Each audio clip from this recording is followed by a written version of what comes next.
ಕೃಷಿ ಬಿಟ್ಟು ನಗರ ಸೇರುತ್ತಿರುವ ಈ ಕಾಲಘಟ್ಟದಲ್ಲಿ ಮಾದಪ್ಪ ಎಂಬುವರು ನಗರದಿಂದ ಹಳ್ಳಿಗೆ ಹಿಂತಿರುಗಿ ಅಪ್ಪಟ ಕೃಷಿಕರಾಗಿದ್ದಾರೆ. ಉದ್ಯೋಗ ಅರಸಿ 40 ವರ್ಷಗಳ ಹಿಂದೆ ರಾಜಧಾನಿ ಬೆಂಗಳೂರಿಗೆ ವಲಸೆ ಹೋಗಿದ್ದ ಚಾಮರಾಜನಗರ ಜಿಲ್ಲೆಯ ಕಾಳನಹುಂಡಿ ಗ್ರಾಮದ ಮಾದಪ್ಪ ಈಗ ತಮ್ಮ ಊರಿಗೆ ಹಿಂತಿರುಗಿದ್ದಾರೆ.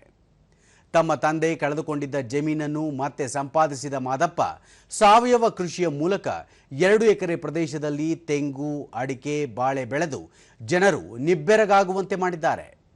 ಸಾವಯವ ವಿಧಾನದಲ್ಲಿ ಬೆಳೆ ಬೆಳೆದಿರುವ ರೈತ ಮಾದಪ್ಪ ಇತರೆ ರೈತರ ಗಮನ ಸೆಳೆದಿದ್ದಾರೆ. ಕಾಳನಹುಂಡಿ ಸಮೀಪದ ಸೋಮಸಮುದ್ರದಲ್ಲಿರುವ 2 ಎಕರೆ ಜಮೀನಿನಲ್ಲಿ 1500 ಅಡಿಕೆ ಮರ, 120 ತೆಂಗಿನ ಮರ, ವಿವಿಧ ಬಗೆಯ 600 ಬಾಳೆ ಗಿಡಗಳ ಜೊತೆಗೆ ಪರಂಗಿ ಗಿಡಗಳೂ ಇವೆ.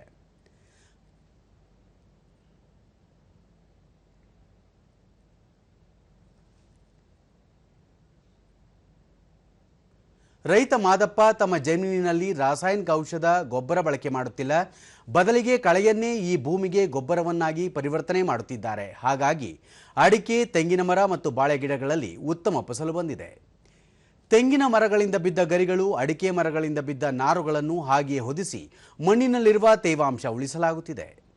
ಇದರಿಂದ ಮಣ್ಣು ಫಲವತ್ತಾಗಿ ಎರೆಹುಳುಗಳ ವಾಸಕ್ಕೆ ಯೋಗ್ಯವಾಗಿದ್ದು ಉತ್ತಮ ಇಳುವರಿಗೆ ಅನುಕೂಲಕರವಾಗಿದೆ. ಸ್ವತಃ ಜೀವಾಮೃತ ತಯಾರಿಸಿ 15 ದಿನಗಳಿಗೊಮ್ಮೆ ಬೆಳೆಗಳಿಗೆ ಪೈಪ್ಲೈನ್ ಮೂಲಕ ಹಾಯಿಸುತ್ತಿದ್ದಾರೆ. ಇದರಿಂದ ಬೆಳೆಗೆ ಯಾವುದೇ ರೋಗ ಬಾಧಿಸಿಲ್ಲ. ಉತ್ತಮ ಇಳುವರಿಯ ಜೊತೆಗೆ ಲಕ್ಷಾಂತರ ರೂಪಾಯಿ ಆದಾಯವನ್ನು ಗಳಿಸುತ್ತಿದ್ದಾರೆ. ದೂರದರ್ಶನದೊಂದಿಗೆ ರೈತ ಮಾದಪ್ಪ ಉದ್ಯೋಗ ಅರಸಿ 40 ವರ್ಷಗಳ ಹಿಂದೆ ಬೆಂಗಳೂರಿಗೆ ವಲಸೆ ಹೋಗಿದ್ದೆ. ಅಲ್ಲಿ ಹಣ ಸಂಪಾದನೆ ಮಾಡಿ ತಮ್ಮ ಊರಿನಲ್ಲಿ ಕಳೆದುಕೊಂಡಿದ್ದ ಜಮೀನನ್ನು ಮತ್ತೆ ಖರೀದಿಸಿದೆ. ಸಾವಯವ ಕೃಷಿಯ ಮೂಲಕ ತೆಂಗು, ಅಡಿಕೆ, ಬಾಳೆ ಬೆಳೆದು ವಾರ್ಷಿಕ 5 ಲಕ್ಷ ರೂಪಾಯಿ ಆದಾಯ ಗಳಿಸುತ್ತಿದ್ದೇನೆ. ಭೂಮಿ ತಾಯಿಯನ್ನು ನಂಬಿದರೆ ಅವಳು ಕೈ ಬಿಡುವುದಿಲ್ಲವೆಂದು ಹೇಳಿದರು. ಮಾಡಿ ನಾವು ವರ್ಷಕ್ಕೆ ನಮಗೆ ಇವಾಗ ಆದಾಯ ಸಿಗ್ತಾ ಇರೋದು ಅದರಲ್ಲಿ ತೆಂಗು, ಅಡಿಕೆ ಎಲ್ಲರಿಂದ ಈಗ ಅರ್ಧಂಪರ್ಧಂ ಫಸಲಿದೆ. ಇನ್ನೂ ಅರ್ಧಂಪರ್ಧಂ ಫಸಲು ಬರಬೇಕು. ಅದರಿಂದ ಈಗ ನಾವು ವರ್ಷಕ್ಕೆ ಒಂದು 4 ಲಕ್ಷ ರೂಪಾಯಿನಂತ ಆದಾಯ ಸಿಗ್ತಾ ಇದೆ. ರೈತ ಗುರುಸ್ವಾಮಿ ನಗರಗಳಿಗೆ ವಲಸೆ ಹೋಗುವ ಇಂದಿನ ಯುವಕರಿಗೆ ಮಾದಪ್ಪ ಮಾರ್ಗದರ್ಶಿಯಾಗಿದ್ದಾರೆ. ಸಾವಯವ ಕೃಷಿಯ ಮೂಲಕ ಅಡಿಕೆ, ತೆಂಗು ಬೆಳೆದು ವಾರ್ಷಿಕ ಉತ್ತಮ ಆದಾಯ ಗಳಿಸುತ್ತಿದ್ದಾರೆ ಎಂದರು. 800 ಅಡಿಕೆ, 120 ತೆಂಗಿನ ಗಿಡಗಳನ್ನ ಬೆಳೆಸಿ ಇವರು ವಾರ್ಷಿಕ ಆದಾಯ 4 ಲಕ್ಷದಿಂದ 5 ಲಕ್ಷ ರೂಪಾಯಿವರೆಗೆ ಇವರು ತಗೋತಾ ಇದ್ದಾರೆ. ರೈತ ಮಲ್ಲೇಶ ಮಾದಪ್ಪನವರು ಉದ್ಯೋಗ ಅರಸಿ ಬೆಂಗಳೂರಿಗೆ ವಲಸೆ ಹೋಗಿದ್ದರು.